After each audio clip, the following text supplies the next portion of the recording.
artist interview with Abraham Darlington. He is one of our resident artists, and he is one of 2024's very influential artists. So we'll talk a little bit more about that.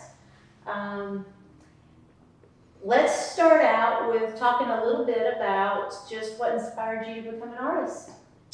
Well, it's an interesting question. It was, in many ways, I think it was an accident. Because I was actually I never considered myself a very artistic person. Just the opposite. I was always very science and math oriented. So I really, what happened was, being someone who's always been physically active, and I played baseball, I was a weightlifter too. When I was about 30, I'd say about 31, 32, I developed a shoulder injury just from being very, very, very physically active. So I ended up having to get a shoulder surgery where the doctor had my arm like in a sling, and here I was, all I had was my right arm available. Were you left-handed? Well, actually I'm right-handed, Okay. so I got lucky there. That was lucky. It was the non-dominant hand. But because of the injury, I had to take 6 weeks off from work. So I couldn't work. I also couldn't drive. And I lived alone. So after about 6 weeks of being bored out of my mind, I must have gone through, I think, the entire, all the seasons of Game of Thrones in like one day. And then I went through all of Family Guy and all of American Dad. So after about 3 days of just binge watching TV, I had to find something to do. Like, I was going crazy. I didn't know how I was going to do this for 6 weeks. So I remember I went to, a friend of mine took me to Walmart, and I thought to myself, you know what, why not? So I walked past their little craft section, and I bought like this $5 art kit. I think it had like cheap little pencils and little watered down paints, and I just started painting. I started drawing. My first paintings were not exactly Rembrandts, if you want to call them that. So it's funny, being a teacher, I always tell my students, if you, just like with mathematics, if you think there's an art gene or sort of like a math gene, I tell them, I am one example that's not the case. That it really, I started with zero knowledge. And then really after thousands of paintings, I just got better with each one. And then I started reading books on design. I started studying artists. Very early on, I was really drawn to abstractionists like Jackson Pollock, Franz Klein, Barnett Newman. Willem de Kooning is one of my favorites. Like, I really liked his series of oil paintings on women. And I remember, there were a number of these paintings at the Carnegie Museum of Art, where I remember, this is when I was living closer to Pittsburgh, and I would spend hours in the museum just staring at these works. So through really a lot of different modalities, I just continued to work very, very hard, and I sort of developed into my own style after that. So I've been doing it for about, I think, 5 years now. But it really was sort of I guess you could say, in some ways it was by chance, by luck, that I ended up picking up a brush. You had a passion for it, you just didn't know it yet. That could be it. I think even prior to painting. I've always loved tattoo art. Mm-hmm. So maybe what it was is that it's kind of was always in there. It was I didn't have the tools to express, Mm-hmm. and I tell something I tell a friend of mine is there's musicians, there's writers, there's visual artists. They're all doing the same thing. It's a form of human expression, but it's what are your tools? Mm-hmm. What's your language? For some people it's words. For others, it might be music. In my case, there was something about paint and visual art that sort of clicked. And I think maybe as sort of as you said, I had the passion there and I had a lot to say, but I didn't have a voice yet. I didn't know how to express it. And then once I just picked up a brush, it was kind of like opening a floodgate. And I just haven't looked back since. Well, good. Yeah. We're thankful that you're here. Oh yeah. Well, I have to admit, I've lost a security deposit or two painting in my apartment. Especially, I figures of all the styles I gravitate towards, it would be the most aggressive paint slinging, expressionist style out there. I call that bragging rights. So there you go. I'll have to tell my friends that. You have to be passionate in order to continue. Because we've all had those days where it's frustrating, the painting isn't coming out like we hoped, paint just doesn't feel right. We've all had those days. But in order to push through that and still maintain a level of motivation, that has to come from passion. Yeah, and I think something that really, in some ways, frustration and passion is what I think pushed me towards, almost like an expressionist type of style. Because I think the first time that I really felt like I tapped into something was, I remember making a painting, this was years ago, and I was stuck.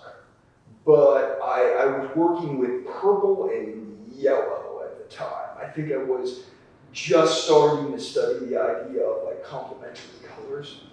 And I got so frustrated because I just felt like almost like a painter's block. Mm-hmm.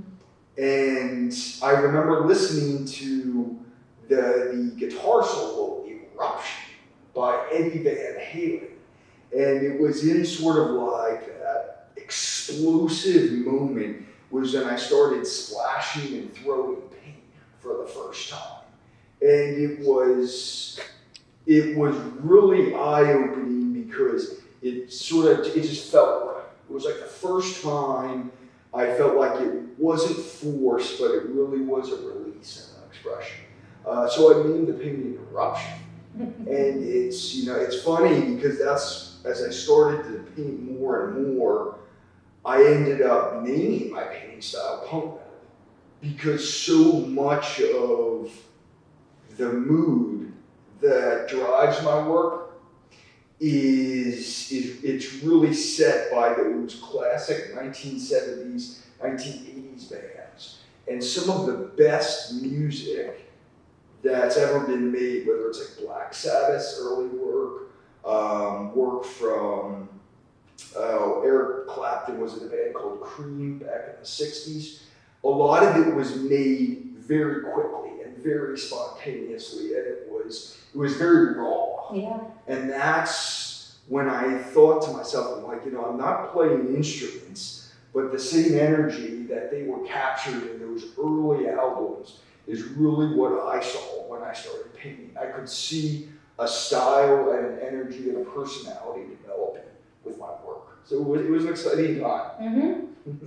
I always encourage anyone who's trying to paint, I always encourage them to listen to music. Mm-hmm. Because you'll be amazed at how it really sets a mood. And I think, at least for me, when I'm painting, if I am not in the mood to really make something, if I'm too tired, if I've had a rough day, or I'm just not in the right mood I find it extremely difficult to really make anything.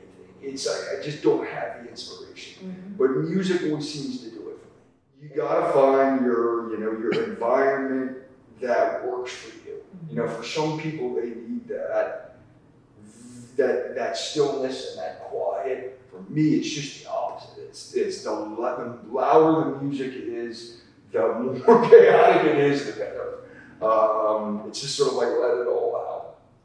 And that makes sense because you're a teacher by day, artist by night, if we can put it that way. Yeah. And in that role, you have to be more conservative. Oh, absolutely. So it makes total sense Yes. that as an artist, you want to be the opposite. Absolutely, yeah. And something that makes painting unique is that it's one of the few times I think you can exercise complete autonomy. Even as an instructor, I still have to follow guidelines through the state. There's still a sense of this is what I have to teach, and there's a lot of supervision.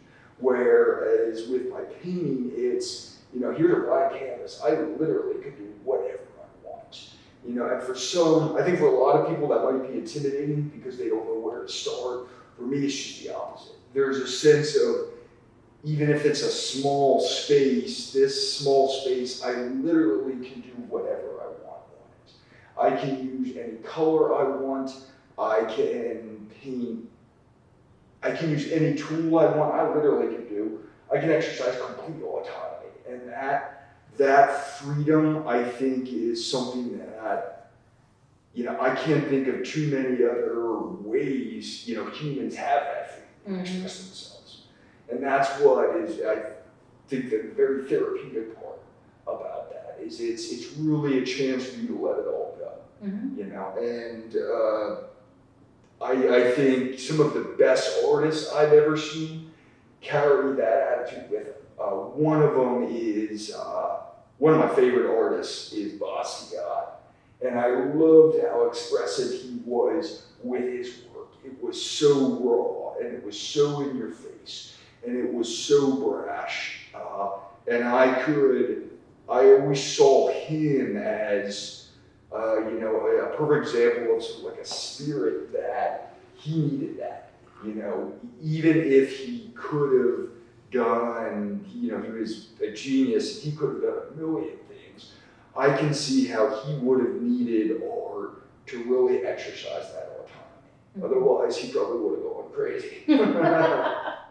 Tell us a little bit about art that you're not passionate about. So. Well, I would say the only art I have no real interest in is something that's inauthentic. I work in acrylics and I like to paint, but I love some of the oil painters of the Renaissance, like Caravaggio is one of my favorites. Rembrandt is extraordinary. And whether it's sculpture, whether it's oil painting, whether it's digital art, what really I have no interest in is when there's no authenticity to it. If someone is making art clearly for the sake of just making money, but it doesn't say anything about them. It doesn't say anything, unique. I don't want to use the word fake, but it seems very, insincere, manufactured. So when, going back to Basquiat, one of the things that I loved about his art was it was so genuine. Everything about what he did was, you could see his spirit, his personality, his struggles come out in his work. Whereas I've seen some work, like some portrait work, that was the technical nature of it was extraordinary, but it really, I didn't get a sense of anything about the artist. And I think if it's art that is meant just to sell, or if it's the sole focus is simply just to recreate an image as realistic as possible, then I would say, well, your greatest artist then is probably your camera. Mm-hmm. Because a camera is going to recreate an image or an abstraction better than any human. Mm-hmm. But it's when I see what makes, in my opinion, the difference between good art and bad art is the sincerity of it and the authenticity of it, And that's why, when I see works from like Picasso or any of those abstractionists, even for people who are not fans of Jackson Pollock, a lot of people look at his work and they say, this is just garbage, it looks ridiculous. But there's a real authenticity to his work. And that's, as long as it's authentic, I appreciate it. It's when it just feels like it's something cranked out of a factory and it's made solely for the purpose of money, then to me that's not art. To me that's capitalism. Mm-hmm. And that's home decor. Yeah, it's home decor. And it's not that there's anything, I don't think there's anything wrong with home decor, but I do think there's a distinct difference between art and decor. Mm-hmm. And often some of the best art actually isn't even aesthetically pleasing, but it can have an incredibly powerful statement to it. So, so I would say, the key is authenticity. If it's inauthentic, then it really is not much of an interest to me, But if it's something that's genuine to the artist, then I enjoy it. Mm-hmm. And many define art in two categories, kind of the fine arts or the decorative arts. Mm-hmm. And depending on the audience, that has different definitions. Mm-hmm. But in general, fine art is more about art, is about the artist. The art makes a statement, it tells a story. Mm-hmm. When a person views that art, thoughts and emotions are provoked. Mm-hmm. Decorative art, it's just for aesthetics. Right. I think there's a place, for decorative art, there's definitely a place for that. I guess, it just it's my personal bias is I do like the fine arts. Mm-hmm. And it's probably because of the uniqueness of it, and also the intention. I like the idea when someone's making something not specifically for the intent of aesthetics, and that's what draws me to. I think partially that's what really got me sort of gravitated towards like the abstraction, because a lot of abstract work at first glance is anything but aesthetic. Especially based on some of the reviews that I've read. But when you really think about it, how it works and the direction it took, it really sinks in what they were trying to say. Mm-hmm. So, what message are you hoping your art says to viewers? Well, that's a good question. When I first started painting, I thought I was thinking to myself, does art have to have a message? Does it have to say something? And then as I got older, when I first started painting, I don't think it's that my art didn't send a message, it's that I didn't know what it was. And as I got older, I started to realize that even if I create like some type of non-objective work, even if the work itself may not be inspired by memory, it may not be inspired by any type of mood, it's purely spontaneous. Without intention, it's still sending a message. So I think, if anything, what my art, I would hope my viewers would get is that if you're creating art as a form of expression, you don't try to break free from rules. And I think in the world of philosophy, it's called an absurdity, but I kind of operate on this mantra of the only rule is there are no rules. So I hope that when people look at my work, they can, for some people, they can be inspired and they can say, you know what, I don't necessarily have to make art, it doesn't have to be a portrait, or it doesn't have to be a landscape, or it doesn't have to be, like some type of an animal painting, but that there are other ways of creating art. And then for other people who maybe are very experienced, or they might be, an art critic of sorts, I almost want, how would I say this? I almost want to invoke a sense of frustration in them. Not to make their day miserable, but to make them sort of step back and say, even if this is not what I like, if the work can make them step back and say, and think about it, and really consider, maybe he's on to something here, or maybe this is a side of art I haven't seen before. So I really want my audience to say, art is much more than just creating an image. It can be done with many different tools, it can be done in many different styles, but it's a form of expression.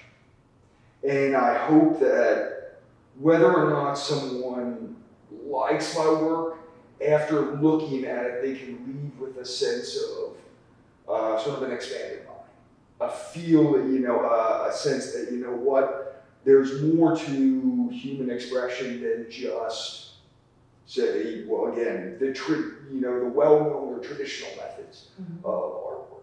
And so I say, we can all make art, and don't worry about following rules, because if you really want to find a genuine style, very often you've got to break a lot of rules. Or if you're so constrained by the rules, you're going to drive yourself crazy. That's true. And I see so many artists, or especially beginning artists, they say, I'll start a painting and it doesn't turn out the way I want it to, so that they quit. And then they just, either just trash it or they start back from square one. And I think it's that type of mindset that I would hope I could sort of break in a way, or make people rethink that, what, maybe I don't have to follow all these rules. Maybe there's another way of painting, and that was a big part of what drew me to Jackson Pollock, was that his work, even if people were disgusted by it, was that it was such a new way of painting. And I hope that my audience can take away from that. They can say, oh, you know what?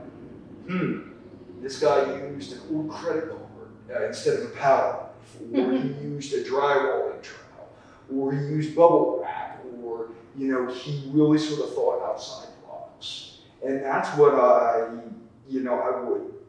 would hope to get, or I would hope to sort of transfer to my audience, is to expand their definition of what art is. And a lot of what I hear you saying is that outside of the box thinking, challenging people Because we will get complacent. It's human Yes. nature. We can get stagnant, and that's when we get frustrated or lose motivation. We have hope when we know there's something different. There's something new. There's something to work for. Mhm. So that kind of outside the box thinking inspires a lot of that hope. Yeah, and I practice something, I call it artistic cross training, which is, even though I tend to work in primarily an abstract style, I do draw portraits, and I work in charcoal, and I work in graphite, and I have a part of me that will work in a very traditional style, where I'll focus on things like value and shape and form and composition. Because even if that is not my main style, we call it my primary style, there's a lot I can learn from that. And it's kind of like when you try different things, it pushes your boundaries and it forces you to see things and challenge existing ways. And that's how you keep growing. So when I go back to painting in an abstract way, very often I'm refreshed, I have new ideas, and I grow as an artist. So if anyone is looking to pick up a brush, I encourage them, study. Don't disregard any artist. Even the artists you might not like, study them, because you'll be amazed at what you can learn from them. And so that's why, even I'm trying to think of an artist who I really wasn't a huge fan of. Let me think.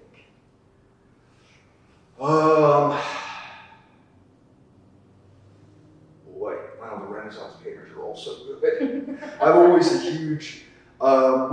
a huge fan of Jan van Eyck, but his painting style is so drastically different than mine. Same thing with Hieronymus Bosch. Even though I don't paint that way, I study them because there's so much I can learn from them. And that's why I think, if all you ever do is what you feel comfortable with and what you like, you're probably not going to grow as an artist. I think there's a lot of wisdom in that. Yeah, there is, because I think there's a reason great artists are, great. Even if you don't see it and you don't like it, there's a lot more people than just yourself who are looking at art. And that's why I would encourage people, study artists that you disagree with, that you don't necessarily like, or you don't relate to, just as studying artists that you do like. Because very often they have a lot to say and a lot of knowledge and a lot of growth, and you don't want to throw away that, and that's how I approach it. What are your thoughts on street art, like Banksy? I do. I like Banksy. I wish I could do more of it. I do use spray paints in some of my pieces. I think I really like street art because I think it's another example of how human beings they're expressing something inside of them. And a lot of these street artists, I don't think they might not have had exposure to oil painting or traditional fine arts education, but they're using a lot of these basic tools to get their message across. They're using, spray paints, and they're using chalk. They're using what they have to get the message across. And very much going back to Basquiat, he was a perfect example of that. He used what he had to get his message across. And I think there's so much you can learn from street artists. Again, to say the only art that really is worth studying is what you would see in a gallery, I think you're missing out on. Because there are so many talented artists in Atlanta and in the entire world who really are street artists, graffiti artists, and they're extraordinary. You know, they really they show you a whole new side of human expression. So I'm a huge fan. But for anyone who's considering taking up graffiti art, I would not spray the side of a wall. I'm pretty sure you're going to get arrested if you do that. So you might want to, if you buy your spray paints, start practicing with cardboard or something like that. That's good advice. So I'm not encouraging you to commit a felony. Yes, that's very good advice. It's actually one of my many retirement plans is retire and become a street artist in Atlanta. Or New York, or LA. There's some, when I went to New York, I saw some of the most extraordinary work I've ever seen. If next time you go to New York, one of my favorite things is to see some of these. They're like local vendors, and you'll see in a matter of 10 minutes, they'll take a blank piece of paper and with some spray paint, they'll create this amazing work of art with just the most basic tools. And it's really something, I think, to see. It's just wonderful to watch, and it's a whole scene. So I would encourage any artist, get to New York. It's one of the best places. There's so many good museums there. There are so many good artists. I wish, there was part of me that wished I had the money to live in Manhattan. I don't think that's, given the cost of housing now. Yeah, if you want me to move to New York, please buy a painting for $1 million, then I can do it. Annually, buy a painting annually. Yes, an annual $1 million donation. But for any artist, whether you're an amateur, whether you're a hobbyist, whether you're a professional artist, I think you have to get to New York. Yeah. New York is just, because there's so much there. Everything from abstract art to, the Guggenheim to MoMA. There's so much to explore there. You could live there for years and you still wouldn't see it all. That is true.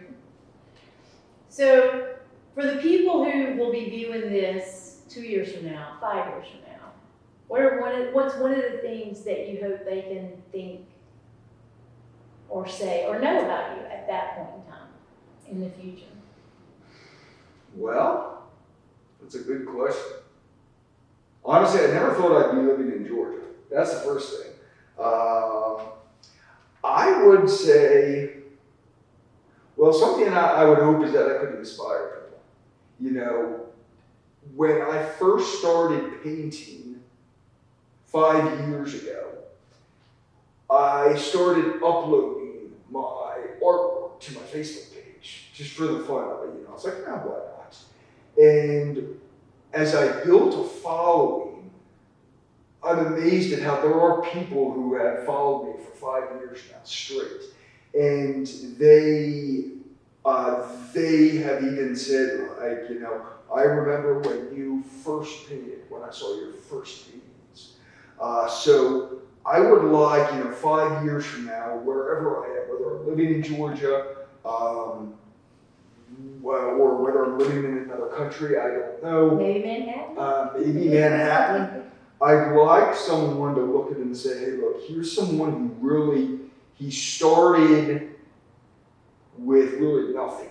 He started with just a $5 art kit from Walmart.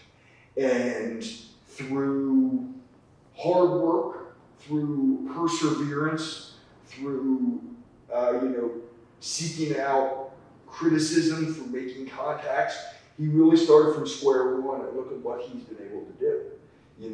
So that, and I say that not to be like arrogant, but more as a way to say, hey, here's just an average guy who, and through a lot of hard work, he was able to do this. Imagine what someone who maybe was born with a lot of ability, what they could do. If they started, much younger than me, and they really followed through with their art career. It's just the sky's the limit. That's true. The sky is the limit. That's for sure. And kind of that storyline is inspiring. That's what I hope to do. It is definitely inspiring. Yeah. So I never got into art for the money. If anything, it's really if I can inspire someone to sort of tap into their own creativity and to develop their own interest and really to discover that side of them. If I can encourage them to think outside the box and to not be constrained by rules, then that's really what I hope to do, So I've had friends who are musicians who have taken a leap of faith and they've moved from Philadelphia to Los Angeles to pursue their music careers. And if I can inspire people to do that and to really tap into that side, then that's all I can hope for. And I think that's far more valuable than money. We all want to make money off our Yeah, I was going to say, by the way, don't quit your job and just start painting. There's a reason it's called starving artists. So that's why I tell people, make sure you finish school, make sure you get your degree, make sure you can get a job. It is a process. Because art supplies are not cheap, by the way. No. I don't quit your day job, but it's a wonderful, of all the ways to spend your time outside of work, it's one of the best, ways to do it I could possibly think of, And I'm just lucky that in the end, getting a busted shoulder was the best thing that could have happened to me. It made me slow down from being a workaholic and really helped me to discover a whole new side that, I'm sorry I didn't discover soon. Yeah. Well, and all of what you're describing does inspire hope, which is why we're very, very honored to have you as one of our very influential artists this year. Well, thank you. So we are definitely looking forward to that award ceremony, and the theme is hope, which you inspire a lot of hope. I hope so, yeah, because the message is if I can do it, you absolutely can do it. So there you go. That's the hope. If you ever think you can't do it, just look at me, and I guarantee you can. And I like that and we'll just go ahead and sort of coin that phrase, artistic cross-training. Yeah, absolutely. I like it. That's, I always tell it's anything, not even just as an artist, but even if you're someone who follows politics, or I know we have a pretty, we're a very, very divisive country right now. It's kind of split politically. But if you're doing anything, I think it's always good to hear, to see where the other side is coming from. If you're going to watch the news, don't watch news that you just agree with. Watch news that you disagree with. Watch, if you're an artist, don't focus on painters that you just like. Study painters that you might not understand or you might not care for their work. And that doesn't mean you have to like their work, but I guarantee you can learn something from it. Even as someone who loves music, I was never a big fan of grunge. It just is not my style. I was always more sort of like the very sort of vibrant, lighthearted party style of the 80s. But without a doubt, Nirvana, Pearl Jam are some of the best bands. Soundgarden, and there's a lot you can learn by studying those bands, by listening to their music. Even when I listen to music, I do listen to a lot of classic rock, but I listen to classical music. I'll listen to Beethoven, I'll listen to Mozart. Wagner is very dark, but I'll listen to him at times. because it's such a different, it's so different than maybe what I'm used to, and that's what I really encourage. You know, if you're going to be an oil painter, don't forget to try charcoal painting. You know, if you're going to be an abstract painter, don't, you know, take a class in oil painting and landscapes, because even if it's not what you like, I guarantee you you'll learn something. Like when I just studied just the very basics of oil painting, I was amazed at how much I learned about color theory, underpaintings, shape, form, a lot. Just seeing other people paint and their process, I learned so much from it. And that's why I love art history too. I love looking at art from like Venus and Willendorf, all the way back, BC, looking at art from Sumerians, from ancient Egyptians, from all different cultures, because even if it's not how I paint or I operate, there's an extraordinary amount that you can learn from it, you know? So if it's a little bit uncomfortable, it probably means you're growing. And that's a good thing. Yeah, and that's what it is, because if you're not challenged, you're not growing. Someone said to me a long time ago, if you're not growing, you're dying. Yeah, that's about right. That's not what we want to do. We want to grow. No, and I guess if you think about it, it's like you're born and you're given a limited amount of time. So if you're not growing, you're kind of just staying there. The seconds are ticking down. You're just waiting to kick the bucket. Yeah. So, yeah. That does not inspire. That's not inspiring. Yeah. Yeah, I would not go with that life philosophy. I don't think that's going to help. So, any closing thoughts? Well, closing thoughts. I suppose I was just going to give props to some of my favorite artists that I would encourage anyone to look at. Jan van Eyck, I would encourage people to look at him. Hieronymus Bosch, huge fan of. Let's see, who else? Yeah, of course, Picasso, Jackson Pollock. Another one that, in addition to Basquiat, that I really encourage people to look at. One of the most extraordinary artists I've ever seen is Francis Bacon.